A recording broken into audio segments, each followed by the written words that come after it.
ඔය දෙන්නා තමයි මූල ෆොටෝ එකට දාන්න. එතකොට තමයි හිට් වෙන්නේ. පස්සවනවනේ යන්න. අත් බලන්න අත් දෙක. හොල්ම දිනවා මේකේ හොල්මන් ඉන්නවලු ආ. Hi guys. අපි බලන්න යන්නේ ලංකාවේ තියෙන ලෙජෙනරිම තැනක්. මේක ඇවිල්ලා හිස්ටොරිකල් ප්ලේස් එකක්, මන්දිරයක්. ඔයගොල්ලෝ දකින්න ඇති. අපි යන්නේ තියෙන රිච්මන්ඩ් කාසල් එක ගැන බලන්න. ඉතින් මේ යන ගමන් මම ඔයගොල්ලන්ට දෙන්නම් පොඩි ඉන්ට්‍රොඩක්ෂන් එකක් මේක ගැන. මේක ඇත්තටම කොයි කාලෙද හැදුවේ, කවුද හැදුවේ, මොනවද මෙතන උනේ, ඇයි මේක මෙච්චර වැදගත්, ඒ වගේ ඉන් ඩීටේල්ස් ටිකක් මම ඔයගොල්ලන්ට කියන්නම්. වීඩියෝ එක බලන ගමන් ඒ ටිකත් අහලා එන්ජොයි කරන්න. මුලින්ම මං කියන්නම් මේක කොහොමද බලන්න යන්න. මේක ලංකාවේ ඕනම කෙනෙක්ට බලන්න යන්න පුළුවන්. ෆොරිනර්ස්ලටත් බලන්න යන්න පුළුවන්. ලංකාවේ ඕනම කෙනෙක්ට, ඇඩල්ට්ස් කෙනෙක්ට ටිකට් එක වෙන රුපියල් 100යි. මේක යන විදිහ ඉතින් මේ දැන් ලෝකේ ඉන්න දියුණු වෙන ඕගලන්ට Google Map එකේ සර්ච් කරලා බලන්න පුළුවන්. එහෙම බැරි කෙනෙක්ට මං කියන්නම් ඕගොල්ලෝ ගෝල් රෝඩ් එකේ එන්න ඕන. කළුතර බෝධිය පාස් කරලා ගාල්ල පැත්තට එද්දි කළුතර ඔර්ලොස් කණුව හම්බෙනවා. කළුතර ඔර්ලොස් කණුව ගාවෙන් තියෙනවා වමට පාරක්. ඒ පාරෙන් හරවලා කිලෝමීටරයක් වගේ ඉස්සරහට එද්දි වම් අත පැත්තේ තමයි රිච්මන්ඩ් කාසල් කියලා ගහලා තියෙනවා. ඕගලන්ට එතනින් ඇතුළට ගියපු ගමන් එතන තියෙනවා ටිකට් කවුන්ටර් එක. එතනින් ඔයගොල්ලන්ට ටිකට් එක පර්ච් කරලා ඔයගොල්ලන්ගේ ඉන්න ගානට ටිකට්ස් අරගෙන ඔයගොල්ලන්ට ඇතුළට එන්න පුළුවන් මේක බලන්න. ගේට් එකෙන් ඇතුල් වෙලා පාකින් එක වෙනකන් අපිට වාහනයක යන්න පුළුවන්. ඇත්තටම සෑහෙන්න සැලකිය දුරක් යන්න ඕන. ගියාට පස්සේ පාකින් එකේ ඉඳලා ආයි පයින් යන්න තියෙනවා. ඉතින් මේ ඔයගොල්ලන්ට පේන්නේ මේකේ වත්ත. මේක ලොකු වත්තක්. මේකේ පොල්, රබර්, කුරුඳු ඔය වගේ ගොඩාක් භෝග වර්ග තියෙනවා. ඉතින් ඕගොල්ලන්ට පොඩ්ඩක් වටේ බල එන්න පුළුවන් මොනවද තියෙන්නේ කියලා. හරි.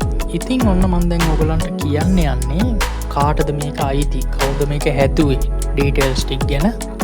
මේක අයිති වෙලා තියෙන්නේ සහ මේක හැදුවේ පදිකාර මුදලි නානයක්කාර රජවාසල අප්පුහාමිලාගේ දොන් ආතරද සිල්වා විජේසිංහ සිරිවර්ධන කියන මුදලිතුමාට. නම නම් මාර දිගයි. ඉතින් ඒ මුදලිතුමාට තමයි මේක අයිති. එයා තමයි මේක සම්පූර්ණයෙන්ම හදලා තියෙන්නේ. මෙතුමා ගැන කියනවා නම් මෙතුමා ඇත්තටම ඉපදිලා තියෙන්නේ 1889 නොවැම්බර් 12 බද්දේගමදී. ඒ තාත්තත් ඔය වගේම කුඩාක් සල්ලි තියෙන කෙනෙක්. ඒගොල්ලෝ පරම්පරාවකම සල්ලි තියෙන කට්ටිය. එතුමාගේ තාත්තා තමයි නානයක්කාරගේ දොන් පෝලිස් සිල්වා, අම්මා තමයි ඉසබෙලාද සිල්වා. කිව්වා වගේ මේගොල්ලෝ පාරම්පරිකම මුදල් දේපොළ හිමි කට්ටිය. ඉතින් මෙතුමා ඉගෙනගෙන තියෙන්නේ මරදාන තියෙන සෙන්ට් ජෝසප් විද්‍යාලයේ වැඩිදුර අධ්‍යාපනයට ගිහිල්ලා තිනවා එංගලන්තයට. මේගොල්ලන්ට ඒ කාලේ ගොඩාක් සල්ලි තිබ්බ හින්දා. ඉතින් ඒ කාලේ මෙතුමාට රාජ්‍ය පෙළපත, ඒ කියන්නේ එංගලන්තේ ඉන්න රජුරුවන්ව රජිනව ළඟින් ආශ්‍රය ගන්න හම්බෙලා තිනවා. ඉතින් ඒකින්ද ඒගොල්ලොත් එක්කත් ගොඩක් කන්ටැක්ට්ස් තියෙනවා. පසු කාලීනව පස්සන ජෝර්ජ් රජතුමත් මෙතුමාට රිදී කඩුවක් දීලා තියෙනවා, රිදී අසිපතක්. ඉතින් අපි බලමු දැන් කොහොමද මෙතුමාට මෙච්චර පාරම්පරිකව සල්ලි තියෙන්නේ කියලා. ඇත්තටම මේගොල්ලෝ පාරම්පරිකවම රේන්ද ව්‍යාපාරය සහ මිනිරන් කියන ව්‍යාපාරවල නිරත වෙච්ච කට්ටිය. රේන්ද කියන්නේ ඔයගොල්ලෝ දන් දන්න රේන්ද නෙමෙයි. පොල් වලින් ගන්න රාවල්ට තමයි රේන්ද කියලා තියෙන්නේ. ඉතින් ඔයගොල්ලෝ දැන් දන්නවනේ දැන් කාලෙත් ඉතින් අරක්කු බිස්නස් කියන්නේ හොඳට මුදල් උපයන්න පුළුවන් ව්‍යාපාරයක් කියලා. ඉතින් ඒ කාලෙත් එහෙමයි වෙලා තියෙන්නේ. ඉතින් මෙතුමා තමයි කළුතර දිසාව බාරව ඉඳලා තියෙන මහා මුදලිතුමා. එයා යටතේ ඉඳලා තියෙනවා 12 දෙනෙක්. ඒ කියන්නේ ගම් 12ක් පාලනය කරන්න සහ ලස්කරින් හමුදාවක් ඉඳලා තියෙනවා මේගොල්ලෝ. ඉතින් හිතන්න මෙයා කොච්චර බලවත් කෙනෙක්ද කියලා. මේ තියෙන ඇත්තටම මේ වාහනේ දැම්මට පස්සේ විදන් යන්න තියෙන දුර බලන්න. ඉතින් සැලකිය යුතු දුරක් තියෙනවා ඔයගොල්ලන්ට යන්න. දැන් අපි බලමු මේ මාලිගාව හදන්න මුල් වෙච්ච සාධකය මොකක්ද කියලා. ඇත්තටම මේක වෙලා තියෙන්නේ මෙතුමා එංගලන්ත වල ඉගෙන ගන්න කාලේ මෙයාගේ යාළුවෙක් ඉඳලා තියෙනවා මැඩ්‍රස් වල රාමනාදන් කියලා කෙනෙක් ඉන්දියාවල. එයා එංගලන්ත වල ඉගෙන ගද්දි මෙයාත් එක්ක ස්කූල් මේට් කෙනෙක් විදිහට තමයි ඉඳලා තියෙන්නේ. ඉතින් එයාගේ මාලිගාවකට මෙයාට කතා කරලා තියෙනවා බලන්න එන්න කියලා. එයාව හඳුන්වලා තියෙන ඉන්දියාවේ මහරාජ් කියලත්. ඉතින් මේ ආරාධනය යටතේ අපේ මැතිතුමා ගිහිල්ලා තියෙනවා මේ මාලිගාව බලන්න. ඉතින් ගියාට පස්සේ මේකේ මේ මාලිගාව ලස්සන හින්දා මේක බලලා මෙයා අහලා තියෙනවා මැඩ්‍රාස් වල මහරාජ්ගෙන් මේක ප්ලෑන් එක පොඩ්ඩක් දෙන්න පුළුවන්ද යටත් මේක බලන්න එහෙම කියලා. ඉතින් එයා කියලා තියෙනවා මේකට ලොකු වියදමක් යනවා ඔයාට මේ වගේ දෙයක් කවදාක කරන්න බෑ. ඒ වගේ එවලි කියලා තියෙනවා. ඉතින් මෙයා සද්ද නැතුව ඕක බලාගෙන ඇවිල්ලා. ඇවිල්ලා ඕක තමයි ලොකුම දේ මේක හදන්න පාදක වෙච්ච.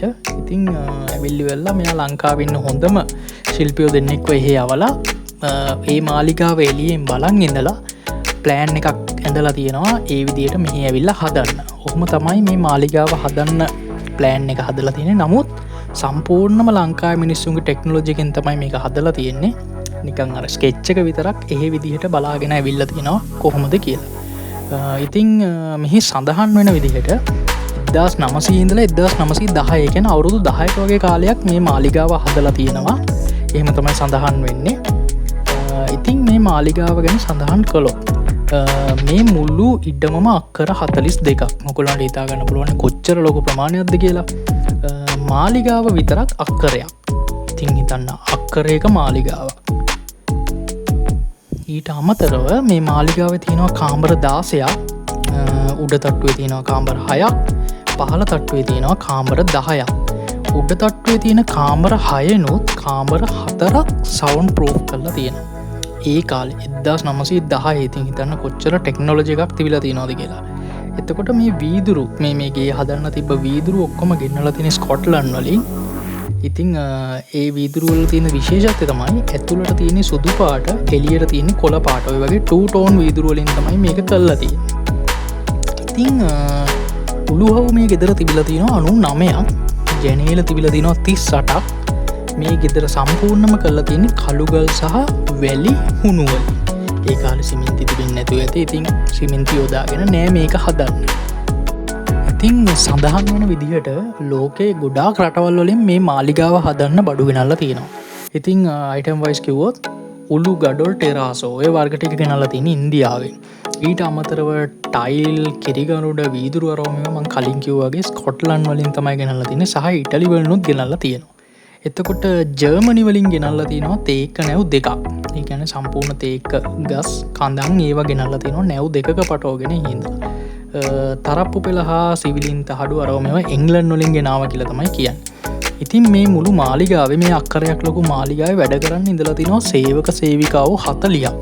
පොඩි ප්‍රමාණයක් නෙමෙයි 40ක් ඉඳලා තියෙනවා. ඊට අමතරව මාලිගාව ඇතුලේ කුස්සියක් ඒ වගේ දේවල් කිසිම දෙයක් තිබිලා නැහැ. ඒව ඔක්කොම එළියේ තමයි තියලා තින්නේ සේවක නිල නිවාස සහ කුස්සිය ඔක්කොම තිබිලා තින්නේ මේ මාලිගාවෙන් එළියේ. ඉතින් ඔයගොල්ලෝ දන්නවනේ මේ මාලිගාවට කියන නම රිච්මන්ඩ් කාසල් කියලා. ඉතින් මේ නම හැදිලා තියෙන්නේ රිච් මෑන් කාසල් කියන වචන ටික එකතු වෙලා. ඒ කියන්නේ පොහොසත් මිනිසාගේ මාලිගාව තමයි මේකේ තේරුම. ඉතින් මේක එඩ්වඩ් විලාසිතාවට අනුව හදපු මන්දිරයක්. ඒ කියන්නේ මේ මන්දිරේ හැඩයට කියන්නේ එඩ්වඩ් විලාසිතාවට අනුව හදපු එකක් කියලා. ඊට අමතරව මේක වලව්වක් නෙමෙයි. ඔයගොල්ලන්ට බලාගන්න පුළුවන් මේක වලව්වක් නෙමෙයි මන්දිරයක්. ඔයගොල්ලෝ මේක එළිය වීඩියෝ දකිද්දි දකින්න ඇති වලව්වකයි මන්දිරයකයි තියෙන වෙනස මන්දිරයක වහලේ එළියෙන් බැලුවට පේන්නේ නැහැ. ඒවට නිකන් බිත්ති වගේ තමයි තියෙන්නේ. වහලවල් සේරම පේන්නේ නැති විදිහට තමයි වටෙන්ම හැදෙන්නේ. ඉතින් ඕගොල්ලන්ට ආයි පොඩ්ඩක් රිවයින්ඩ් කරලා බැලුවොත් එළිය පෙන්නද්දි බලාගන්න පුළුවන්. මේකේ අපේ කිසිම මන්දිරේ ඇතුළේ වීඩියෝ එකක් නැහැ. ඒකට හේතුව මන්දිරේ ඇතුළට ගියාට පස්සේ කිසිම දෙයක් වීඩියෝ කරන්න ෆොටෝ ගහන්න අවසරයක් ලැබෙන්නේ නැහැ. ඉතින් ඒකින්ද තමයි මේ වටෙන් හැමදේම ගත්තේ ඕගොල්ලන්ට පොඩි අයිඩියා එකක් දෙන්න. ඉතින් 1910 මේක හදපු කාලේ තිබ්බ ටෙක්නොලොජි එක ගැන ඔයාට ඔයගොල්ලන්ට මම දැන් කියන්නම් මොනවද තිබ්බ දේවල් කියලා. මේක මැද්දේ තිබිලා තියෙනවා ලොකු රංගන ශාලාවක්. ඉතින් ඔය රංගන ශාලාව දැන් කාලේ වගේ ඒ කාලේ AC නෑනේ. ඒක හදලා තියෙන ටෙක්නොලොජි එක තමයි කළු ගඟ පැත්තෙන් එන හුලං ඔක්කොම කවුළු පහකින් ඇදලා ගන්නවා ඇතුළට. ඇදලා අරගෙන ඒක රංගන ශාලාවේ යටින් AC එකක් විදිහට ඇතුළට එන විදිහට තමයි හදලා තියෙන්නේ. අන්න ඒ වගේ ඒ කාලේ යොදාගත්ත ක්‍රම සහ විදි තියෙනවා. ඊට අමතරව තව තිබිලා තියෙනවා මේකේ මැද මිදුලක්. ඒ මැද මිදුලේ තිබිලා තියෙනවා ලොකු නිකන් වතුර මලක් වගේ එකක්. අර සීගිරිය කාලේ හැදුවා වගේ ඒ වගේ දෙයක්. දැන් නම් ඒක වහලා ඉතින් ඒකෙන් වතුර මල් දෙකක් තියෙනවා. ඒ වතුර මල් වලින් වතුර විදිනවා. ඒ වතුර අර උඩ තට්ටුවේ මං කිව්වේ සවුන්ඩ් ප්‍රූෆ් කරපු කාමර 4ක් ගැන. අන්නේ කාමර 4ෙම බිත්ති ඇතුලෙන් බට වලින් යනවා. ගිහිල්ලා ඒ කාමරවල බිත්ති සිසිල් කරන එක තමයි ඒකෙන් කරලා තියෙන්නේ. ඒ වගේ ක්‍රම පාවිච්චි කරලා තියෙනවා. ඊට අමතරව මැදමිදුල තියෙන සේරම වතුර කිසිම බටයක් මාර්ගයෙන් නැතුව පොළොව යටින් තමයි එළියට ගෙනල්ලා තියෙන්නේ. ඒ කියන්නේ මාලිගාව හදන්නත් කලින් ඊට කලින් අර ස්කෙච් එක ගහද්දී ඒව ඔක්කොම ලයින් කරලා ඇති. ඊට අමතරව ජෙනරේටර්ස් යොදාගෙන ඉලෙක්ට්‍රිසිටි එක ගත්තයි කියලා කියවෙනවා. ඉතින් මේ මන්දිරයේ ඕපනින් එකයි මෙතුමාගේ මැරේජ් එකයි දෙකම එකම දවසේ තිබිලා තියෙන්නේ. ඒ ආරාධිත අමුත්තුව වෙලා තියෙන උත්සව දෙකටම 1910. ඉතින් මෙතුමා බැඳලා තියෙන්නේ ජෝන් එඩ්වඩ් සූරිය බණ්ඩාර කියන නුවර පළාතේ හිටපු ආණ්ඩුකාරතුමාගේ දුව. මැතිණියගේ නම තමයි ක්ලැරිස් මැටිල්ඩා මවුඩ් සූරිය බණ්ඩාර. ඉතින් මේ දෙන්න මැරි කරද්දී මෙතුමාට වයස 21යි, මැතිණියට අවුරුදු 20යි. ඉතින් ඒ පවුල ඉඳලා තියෙනවා ළමයි 9ක්. ඒකෙන් දෙවනි ළමයා වන තමයි මේ මෙතුමා මැරි කරලා තියෙන්නේ. එතුමිය ඉපදිලා තියෙන්නේ 1890. 90 ඉඳලා අවුරුදු 80ක් ජීවත් වෙලා තිනවා 1970 වෙනකන්. 1970 තමයි නැති වෙලා තියෙන්නේ. ඉතින් මේගොල්ලෝ මැරි කළාට මේගොල්ලන්ට ළමයි ඉඳලා නැහැ. අවුරුදු 32ක් මේ දෙන්න එකට ඉඳලා තියෙනවා. ඊට පස්සේ සෙපරේට් වෙලා තිනවා මේ ළමයි නැති ප්‍රශ්නේ හින්දා 1941 දී. ඉතින් ඊට පස්සේ මෙතුමිය අම්මලා ගාවට ගිහිල්ලා පසු කාලීනව තිඹිරිගස්සාය තියෙන කොන්නොන්ටේකට ගියා කියලා තමයි සඳහන් වෙන්නේ. මේ දෙන්න ඉතින් මැරි කරද්දී ලංකාවේ ඉඳලා තියෙන ඉංග්‍රීසි ආණ්ඩුව ඉතින් ඉංග්‍රීසි ආණ්ඩුවෙන් විශේෂ අවසරයක් දීලා තිනවා. 84 දෙනෙක්ගේ කරත් එකකින් මේගොල්ලන්ව ගේන්න. තව ඊට අමතරව ස්පෙෂල් ට්‍රේන් එකකුත් දාලා තියෙනවා ආරාධිත අමුත්තුන්ව ගෙන්න ගන්න. ඉතින් දැන් ලංකාව පිටරටවල් වලින් ගන්නවා ආධාර. ඒ කාලේ මේ දෙන්න එංග්ලන්ඩ් වලටත් ඩොනේෂන්ස් දීලා තිනවා. මේගොල්ලන්ට එච්චරටම සල්ලි තිබිලා තියෙනවා.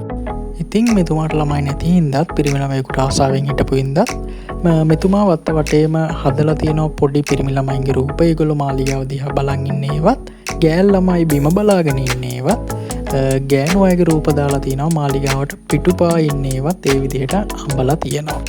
ඉතින් සඳහන් වෙන ආකාරයට එතුමියට ළමයි නොලැබෙන හින්දා මේ විදිහට කලකිරීමක් ඇති වෙලා තමයි මෙහෙම දේවල් කරා කියලා කියන්නේ. මේ දෙන්න වෙන් වුණාට පස්සේ මේ මාලිගාව ලංකාවේ මහා භාරකාරයට පවර්ලා දීලා තියෙනවා කියලා කියනවා. ඉගෙන ගන්න සල්ලි නැති, පහසුකම් නැති ළමයින්ට පහසුකම් සැපීම සඳහා. ඉතින් 6-16 අතර අම්මලා ඉන්න ඉගෙන ගන්න සල්ලි නැති ළමයින්ට දැන්ටත් මෙහින් ආධාර කරනවා. ළමයි 20ක් විතර මෙහි නවාතැන් ගන්නවා. මේ වතු පිටිවල ආදායම, ඒ කියන්නේ පොල්, රබර්, කුරුඳු, ගම්බිරිස් ඔය වගේ දේවල් වල ආදායමෙන් තමයි ඒ ළමයින්ව ෆන් කරන්න කියලා කියනවා. ඉතින් මේ මාලිගාව පිරිනමල ඉවරලා මෙතුමා නුවර කොයින්ස් හෝටලෙට ගිහිල්ලා තියෙනවා ඉතුරු ජීවිත කාලය ගත කරන්න. ඉතින් එහෙම ඉද්දී අවුරුදු 58 දී කියන්නේ 1947 ජූලි 8 වෙනිදා හෘදයාබාධයක් ඇති වෙලා මෙතුමා නැති වෙලා කියලා සඳහන් වෙනවා. ඊට පස්සේ බොරැල්ල කනත්තේ තියෙන කතෝලික පැත්තේ මෙතුමාව තැන්පත් කරලා තියෙනවා. ඒකට හේතුව මෙතුමා කලින් බෞද්ධ, පසුව ආගම වෙනස් කරලා තියෙනවා. කතෝලික දහම වෙළඳගෙන තියෙනවා. මේක තමයි රිච්මන්ඩ් කාසල් එකේ කතාව. මට මොනවාරි මගහැරුණු දේවල් තියෙනවා නම් ඔයගොල්ලෝ කමෙන්ට් එකක් විදිහට දාන්න. මොනවාරි වැරදි දෙයක් තියෙනවා නම් එකක් පෙන්නලා දෙන්න. ඉතින් මේක බලපු හැමෝටම ස්තුතියි. මේ වීඩියෝ එක හොඳ නම් අපිව සබ්ස්ක්‍රයිබ් කරන්න, ලයික් කරන්න, ෂෙයා කරන්න. අදට එහෙනම් ගිහිල්ලා එන්නම්. ආයි වීඩියෝ එකකින් හම්බෙමු. goodbye guys.